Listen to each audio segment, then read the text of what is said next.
Who is a motivated seller? A motivated seller is someone who is willing to let go of his property, provided that he gets a very good deal for it. For example, if you have someone that has owned this property for 10 years or more, and you also have someone that just bought this property 3 years ago, who has more likelihood of selling?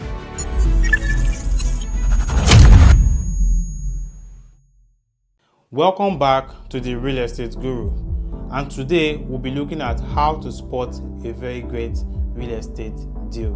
This topic is essential for first-time home buyers, for seasoned investors, and for anyone who wants to generate revenue via real estate. So get ready with me as we go into 5 essential tips on how to spot a great real estate deal. Number 1, know your market. You see, market research is one of the most crucial things in real estate before you can be able to tell that you spotted a very great deal. And when I talk about market research, I'm talking about what kind of properties do you want to go into? Do you want to go into single family properties, or you want to go into multi-family properties? What is single family property? Single family properties are owned by a single family, by one household, basically. This may include the husband, the wife, and the children if they have any. What also is multi-family property?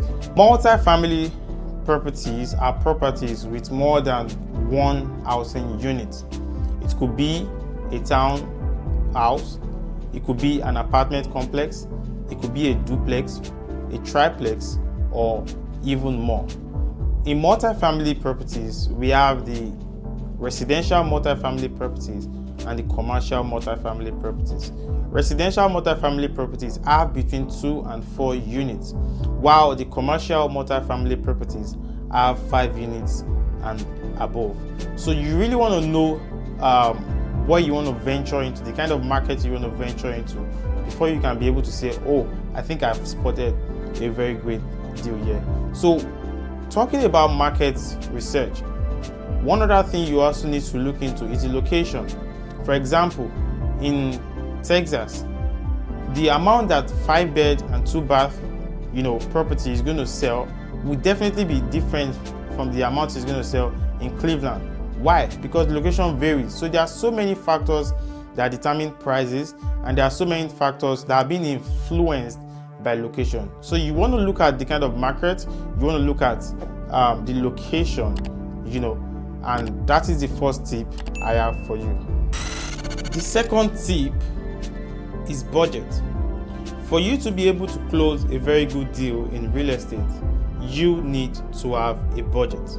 For example, if I have a budget of $100,000 for a particular single family property somewhere in Missouri, and I am able to negotiate with the seller for $80,000 or $90,000, I have been able to save $10,000 for myself.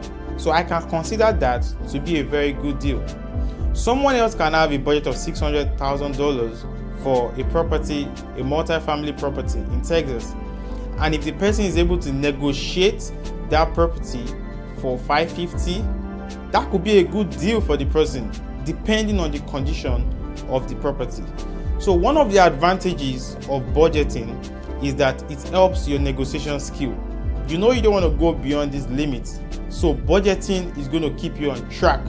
It's going to make you have a benchmark and a limit to how much you want to spend when it comes to investing in real estate.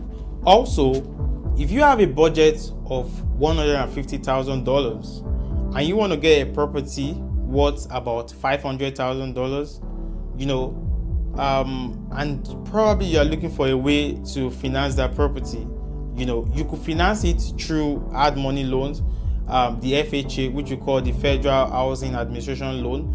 You could also finance it through what we call seller financing and equity home loan. All these financing options are things I'm going to discuss with you in my next video. Number 3 is for you to know the condition of the property. And when I talk about knowing the condition of the property, you want to ask questions like, when was this house built? Having known when it was built, you want to go further to ask that when was the last time any major renovations was carried out on this property? If at all there was, how about the cooling and the heating systems? When was the last time maintenance activities was carried out on them? How about the roof? Was it fixed recently? How about the plumbing system?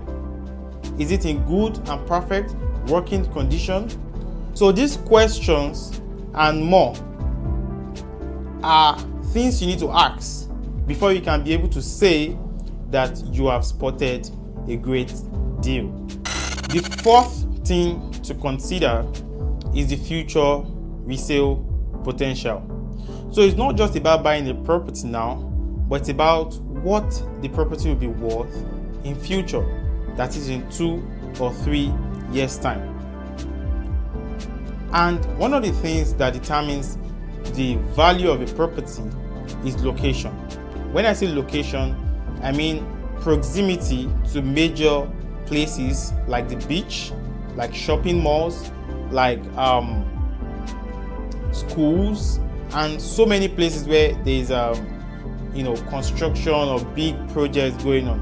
Even downtown areas, the likelihood for a property to increase in value in a downtown of a particular region, let's say for Cleveland as an example, is very high compared to other parts of Cleveland that are not as developed as the downtown.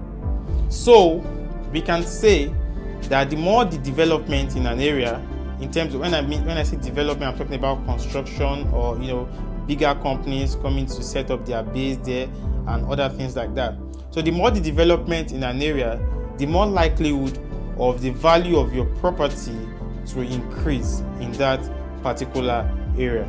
For example, if I buy a property worth $2 million in Clearwater Beach in Florida and I put it out there for rent, there is high chance and likelihood that my property value is going to increase massively because of the way people troop into Florida year in and year out for vacation and other fun activities. So even companies, we have multinational companies coming to that region to set up a branch, to set up an extension. So these factors and these commercial activities tend to influence the value of a property. So it's not just about buying a property today or now, it's about what the future resale potential is. The last but not the least is for you to look for motivated sellers. Who is a motivated seller? A motivated seller is someone who is willing to let go of his property provided that he gets a very good deal for it. For example, if you have someone that has owned this property for 10 years or more, and you also have someone that just bought his property 3 years ago, who has more likelihood of selling? Of course, it's the person that has owned it for a longer period of time. So what are the things that can motivate people to sell their property? In real estate, there is something we call foreclosure. Foreclosure is a process where the homeowner is not able to keep up with his mortgage on his property. So he's being forced to sell because either the bank or the lenders will come and repossess their property. And I'm very, very sure that a lot of people don't want their property to be repossessed. So they are very motivated to sell. The second process in real estate that can motivate someone to sell is called probate. What is probate? Probate is the transfer of title from a deceased to the next of kin. And in some cases, next of kin may be well-to-do and they just want to have their parents' property, so they tend to let it go. And there are also times where there are family issues, and it's very, very hard for people for families to make a decision as to who will reside in the property, or so many issues related like that. So what they tend to do is to also sell their property. So another category or another scenario that can happen when it comes to next of kin is that just having that thought or having ownership of their late parents' property can trigger some memories, like childhood memories and reactions. So a lot of next of kin do not want that, and they tend to let their properties go. So these are things that motivates people, to sell their property. And one of the things you also want to look at is to get motivated sellers. So these are the tips on how you can spot a very great real estate deal. If you have not done this, make sure you like this video, hit the subscribe button and turn on notifications for more.